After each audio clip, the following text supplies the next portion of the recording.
नमस्कार सभी छात्रों को, सभी लोगों का हमारे YouTube channel NCERT maths success classes पर स्वागत है। हम लोगों ने कंटिन्यूटी को समझने के लिए पीछे दो वीडियो बनाए हैं आपके समझने के लिए, और हमने प्रयास किया है समझाने का। तो उन दोनों वीडियोज़ को आप लगातार और पूरा देखें, तभी यहाँ पर आपके क्वेश्चन समझ में आ पाएंगे, नहीं तो कंटिन्यूटी ऊपर ऊपर निकल जाती है।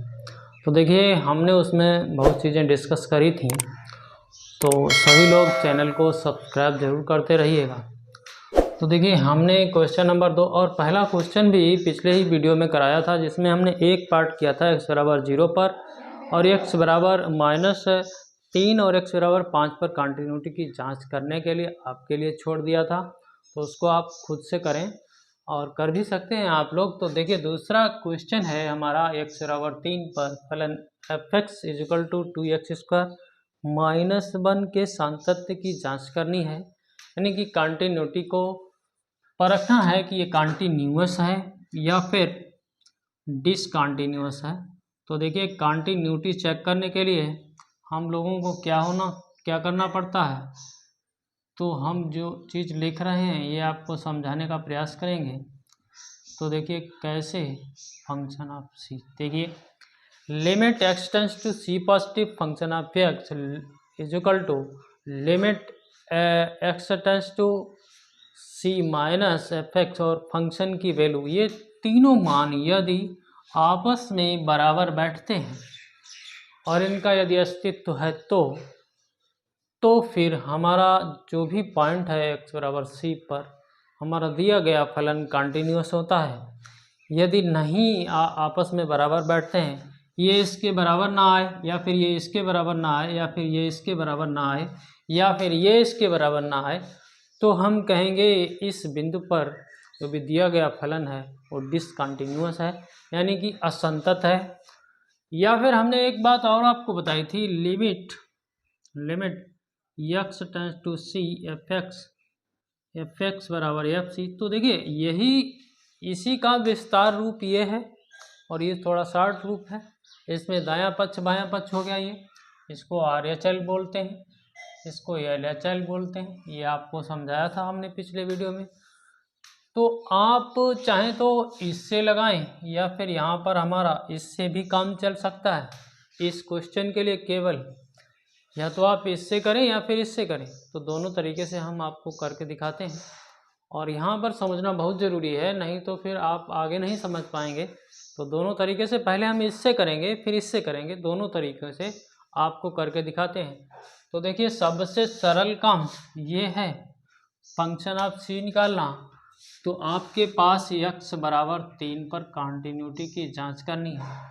तो आप फंक्शन ऑफ सी, यानी अब आपका c3 ही तो है, तो f3 निकालेंगे तो क्या हो जाएगा, 2 × 3 का स्क्वायर -1 और 3 का स्क्वायर 9, 9 दूनी 18, 18 - 1 = कितना हो गया, 17। अब आप क्या करेंगे, इस मान को निकालेंगे, लिमिट x टेंड्स टू सी की जगह आप 3 ले रहे हैं, फंक्शन ऑफ x, फिर देखिए limit x tends to 3, function of x वही है आपका 2x² -1।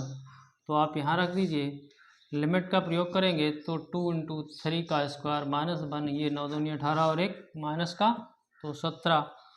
तो आपने देखा कि limit x tends to 3 function of x, ठीक है, = f3, और ये दोनों मान कैसे आए, बिल्कुल भाई बराबर आए, ये भी 17 आया ये भी 17 आया।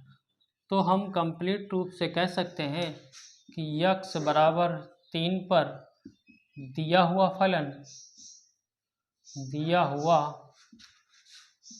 फलन कंटिन्यूअस है, संतत।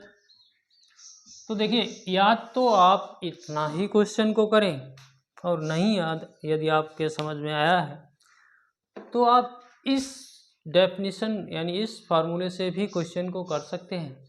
तो कोई प्रॉब्लम वाली बात नहीं है। ये फंक्शन ऑफ x जो भी है बिल्कुल एकल ही है, मतलब यहाँ पर ब्रेक नहीं हुआ है, 1 से बड़ा या 1 से छोटा या ऐसा कुछ नहीं है। तो इसमें इतना ही काम करें तो भी सही है। और यदि आप इतना नहीं करना चाहते हैं तो देखिए कैसे करें। तो देखिए बिल्कुल समझ में आएगा आपके, यदि आपने समझना चाहा तो यही शुरुआत है। यहाँ पर अगर आप समझ गए तो पूरी एक्सरसाइज आपको बिल्कुल सरल लगेगी। तो देखिए सबसे सरल काम जो भी हम फंक्शन की वैल्यू x=3 पर निकाल लेते हैं, ठीक है, वही अब अभी निकाली थी। अब 3 कितना आ जाएगा, 2 × 3 का स्क्वायर -1 9 9 दूनी 18 -1 17। फिर देखिए हम इस मान को पहले निकालेंगे RHL को। तो देखिए RHL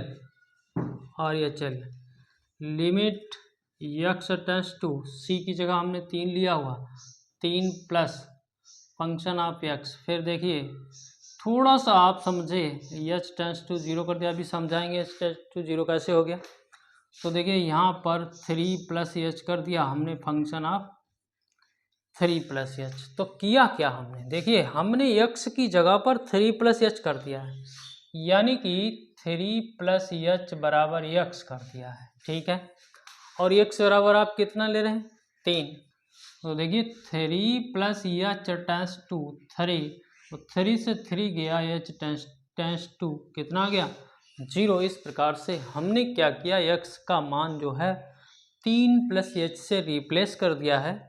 तो फिर भैया हमने कुछ दूसरा मान यहाँ रख दिया x की जगह, तो h की लिमिट हमें चाहिए क्योंकि उसमें h आ गया है। तो देखिए कैसे हमने 3 + h = x रखा है, और जबकि आपको भी पता है 3 + h → 3 है, 3 है, x की जगह 3 है ना, तो h → 0 मिलेगा। तो इस प्रकार से इतना पार्ट आपने समझ लिया, तो देखिए फिर क्या हुआ, फिर जो ये 3 + h है, ये इसको आप x की जगह लाइए। तो लिमिट h → 0, और देखिए 2h की जगह आप क्या ला रहे हैं, 3 + h का स्क्वायर है यहाँ, तो स्क्वायर कर दीजिए -1। यहाँ पर कैलकुलेशन है जो कि आप कर सकते हैं, तो करिए कैलकुलेशन। तो देखिए लिमिट h → 0, अब देखिए इसका होल स्क्वायर तोड़े तो ये 3 × 9 हो जाएगा, ठीक है। फिर कितना हो जाएगा, h का स्क्वायर हो जाएगा, 2 × दोनों की गुणा, यानी कि 3 दूनी 6h हो जाएगा, और -1 चल ही रहा है। तो देखिए थोड़ा सा अगर और हल करें तो लिमिट h → 0, इसका आप गुणा करेंगे तो 9 दूनी 18, यहाँ गुणा करेंगे तो 2h², यहाँ गुणा करेंगे तो 12h और -1, इतना हो गया।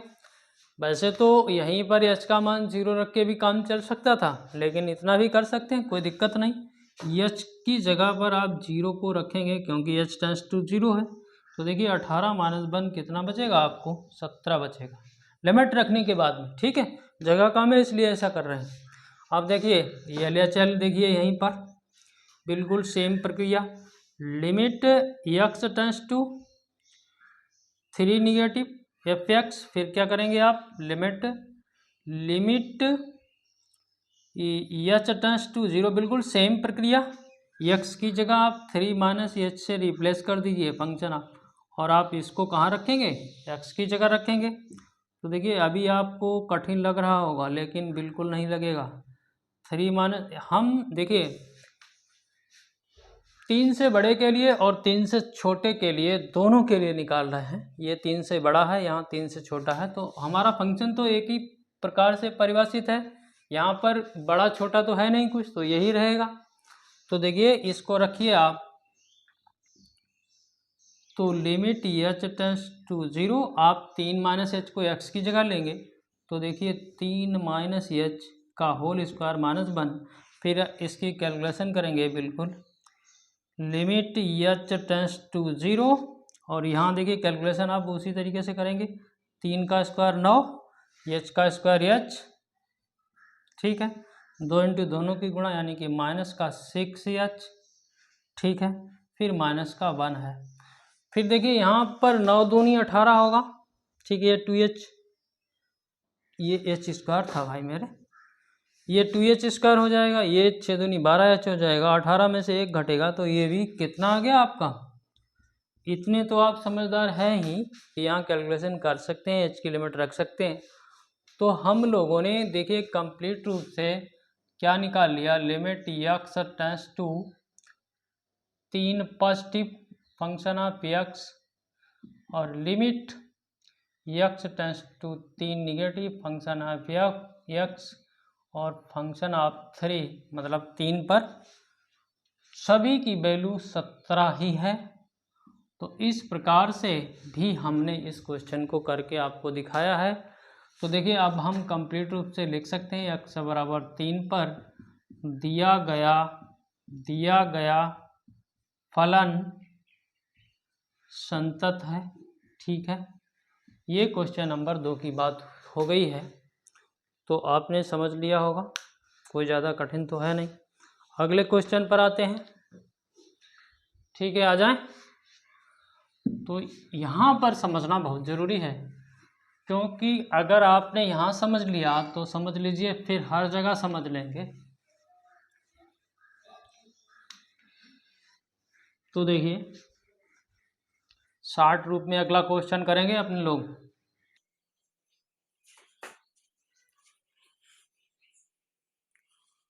अगला क्वेश्चन भी हमारा बिल्कुल सेम ही है, फलनों के सातत्य की जांच कीजिए। तीसरे क्वेश्चन में आते हैं। तो देखिए फंक्शन ऑफ यक्स बराबर यक्स माइनस 5। और एक बात हम लोगों ने पढ़ी थी, कोई भी बहुपद फलन सदैव कंटिन्यूअस होता है वास्तविक मानों के लिए। तो ये एक बहुपद फलन है, तो हम ऐसे ही अगर लिखना चाहें कि ये बहुपद फलन है इसलिए ये कंटिन्यूअस फलन है, ऐसे भी लिखना चाहें तो भी हो सकता है। या फिर इस सूत्र से अगर बात करें, इस डेफिनेशन से बात करें, तो यहाँ पर कोई x बराबर c बिंदु ले लें। c पर अगर देखें तो फंक्शन की वैल्यू c पर निकालें तो c माइनस 5 आ जाएगी। Limit x tends to c fx करें तो देखिए limit x tends to c और fx कितना है आपका x माइनस 5, तो c रखेंगे तो c माइनस 5। तो ये देखिए c माइनस 5, ये भी c माइनस 5, यानी कि हम लिख सकते हैं x बराबर c वास्तविक संख्या है कोई, पर फलन क्या है, संतत है। और अगर ऐसा नहीं करना चाहते हैं तो आप ये देखिए एक बहुपद फलन है, बहुपद की परिभाषा क्या होती है उसको भी अगले वीडियो में बताएंगे। तो ये बहुपद फलन है और वास्तविक मानों के लिए संतत फलन है। तो ये पार्ट हो गया, ये 3 का ए पार्ट हो गया, ए पार्ट हो गया। बी पार्ट की बात करें तो बी पार्ट में फंक्शन ऑफ x बराबर है आपके पास 1/x minus 5, x does not is equal to 5। तो ये बी पार्ट हो गया।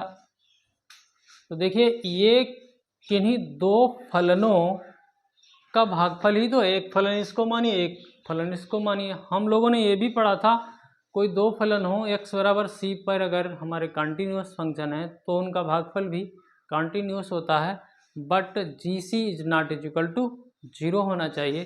तो उस प्रकार से भी इसको करना चाहें तो कर सकते हैं, या फिर फंक्शन की आप वैल्यू निकालें तो देखिए c माइनस 5 हो जाए, ऐसे भी कर सकते हैं। और इसमें अगर लगाएं limit x tends to c, ठीक है, फंक्शन ऑफ x करें तो यहाँ पर limit x tends to c और फंक्शन ऑफ क्या है x माइनस 5, तो ये कितना आ जाएगा c माइनस 5। तो ये मान और ये मान देखिए बराबर हैं, तो हम लोग लिख सकते हैं x बराबर c पर, जो कि c एक वास्तविक संख्या है, but c is not is equal to 5, c बराबर 5 नहीं है जो कि बताया गया है, but c is not is equal to 5, c बराबर 5 नहीं है। तो फिर ये फलन भी हमारा कंटिन्यूअस फंक्शन है। और तीसरे की बात करें, तीसरे सवाल की बात करें, तीसरे क्वेश्चन की बात, तीसरे क्वेश्चन क्या तीसरे पार्ट की बात करें तो चलिए अब हम लोग अगले वीडियो में करेंगे इन क्वेश्चनों को। सभी लोगों से रिक्वेस्ट है कि चैनल को सब्सक्राइब करें, वीडियो को लाइक करें और सभी लोगों का बहुत बहुत धन्यवाद।